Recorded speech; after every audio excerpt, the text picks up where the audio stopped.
Let's go over to 35A, where this might be a story of who's not there, as in who's there now. Memorial loses Bradley Stevens, Mac High loses Joaquin Hinojosa. What do you see shaking out here at 30? Well, last year Rio Grande City surprised a lot of us.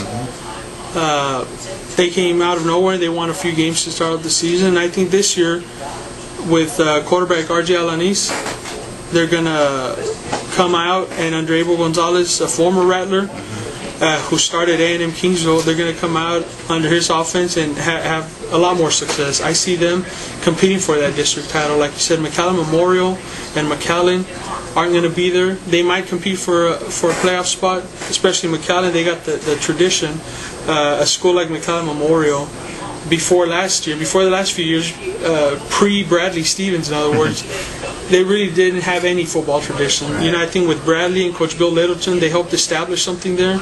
And now it's not a question of when will this happen again, or if this will happen again, but when will it happen again. I give them a couple of years, to kind of reload, and they'll be back up there. But you got to also look at Donna. Maybe it's been a couple of years since Coach Evans left. That Coach Chavez is gone. They got a new coach and Manny Moreno. I think that's the big thing right there that you said, is that Manny Moreno. He's a Redskin.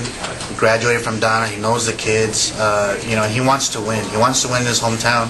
Similar to what Manny Gomez. I was going to say it's a similar situation. Right. He may not be as fiery as Manny Gomez, but I mean the kids love Manny Moreno, and several of them vouched for him to get the job. And he's got some young kids there. A lot of kids got experience last year. Donna's taking their lumps past couple of years, but I see him coming back at least to get third place in this district. Yeah, and I wouldn't doubt it.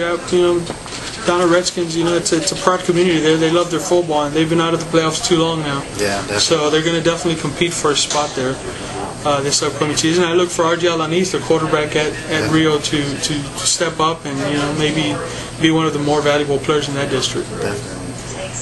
Well, that's the 5A recap from the VMS preview. Tune in and we'll have our 4A, 3A, 2A, 1A recap.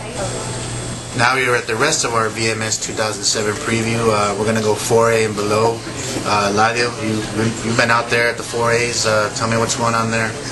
Well, obviously the story of District 32 4A this year and for the past few years has been Ed Cauchelsa and their Valley record streak of 36 consecutive regular season wins.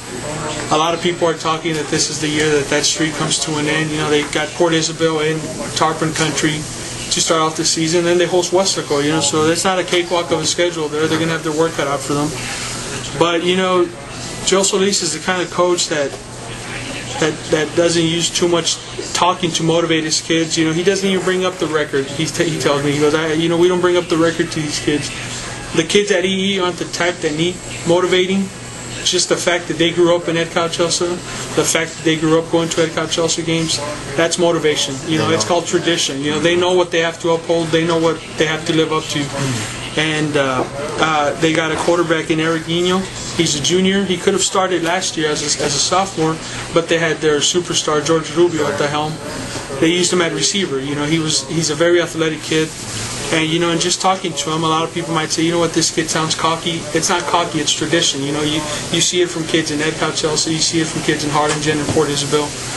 They just they ooze a confidence, even in a losing season. They ooze a confidence that a lot of people might mistake for cockiness. But this kid's your prototypical Ed Cauchelsa player. He knows he's going to win because he knows that they have a talented team, and he knows what they have to live up to. And he also knows that he's not going to do it by himself. He's got receivers like Artie Tanguma. He's got defenders like Tony Sanchez, a linebacker, and Jerry Galvan, a defensive end, a former All-Stater from last season. So I'm looking at Ed Cauchelsa it's their title to lose. They've won 4 straight.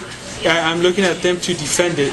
And if there's going to be one team in the district that's going to compete for it, it's going to try to take it away from them, I think it's the Mercedes Tigers under third-year coach Gilbert Leal.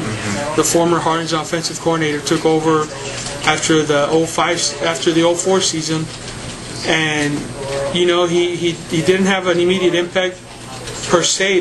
They won their first game of the 05 season, but then they made the playoffs last year, And one thing about Gilbert is they love him. They love him in Mercedes. You know, you saw it after his first win. People came up to him, congratulated him, thanked him for that one win. You know, that's how much this community was hungry for a winning program, for a winning coach to come in there. And he's made all the difference. He has a quarterback in Albert Chavez, a sophomore, who's a 6'2", 195-pound kid, who he called the prototypical Cardinal quarterback. I think that this kid's gonna, you know, he's gonna go through he's gonna have mistakes. He's young, he's a sophomore, but in the end, I think playing under Gilbert, a former quarterback himself, he's gonna be able to shine over the next 2 years. What about Alex Trevino? I mean, this kid just splashed onto the scene last year. Now, you know, now he's on our cover. Talk a little bit about Alex Trevino and what he brings to the Tigers. You see, year in and year out, you hear of guys that are fast guys. You know, it's like, you know, we got a fast running back, we have a fast receiver.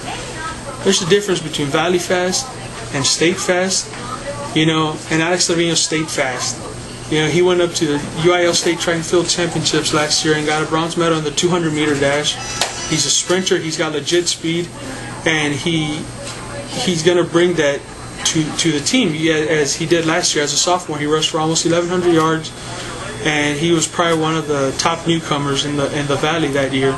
I think this year, with that year of experience under his belt, a little bit more maturity, a little bit more guidance under Gilbert and his staff, he's gonna shine again. He's gonna be one of the top running backs. I wouldn't be surprised if he'll be right there, right behind Mishak at the end of the season. Class 4A, we only have 3 playoff teams. You got the first 2. Who do you expect to be the third? Maybe Mission? Yes, definitely Mission. Mission. They're coming off a playoff season. Their first since 2002, I believe, when they were led by receiver Irvin Taylor. They've been under Tom Lee for a few years now, and they hit a rough spot. You know, in a community like Mission, you know, losing they don't take it easy. You know, but they've turned the corner, and something I'm glad Mission did was they stuck with Coach Lee. A lot of schools might let him go after 2 or 3 years of losing seasons, but they stuck with him. He's a Mission kid. You know, we're talking about coaches who grew up in their community to come coach. He's a Mission kid. He played for his father, Coach Lee, there. You know, and they stuck with him, and he finally has the kids coming around. You know, led by quarterback Nathan Salazar, who's in his 2nd year as a starting quarterback. I think that the Mission Eagles will come out on top as the 3rd team. You know, obviously you got teams like Mission Veterans, who are always going to battle for a playoff spot. And Valley View's got a new coach. Valley View's got a new coach. I think you guys have heard of him, Dave Evans. He's a pretty good one from what I heard. Yeah. But no, I mean, you know, I'm glad to see Dave Evans get a second shot. You know, I mean, it was unfortunate how things ended in Donna. But the past is the past, and you know, I'm sure he's looking into the future now, and he's got his hands full in Valley View. You know, he's not taking over a team that's been around for years, that's having a down year. This is a team that's going to play only its 2nd varsity season, and as far as experience goes, he doesn't have it.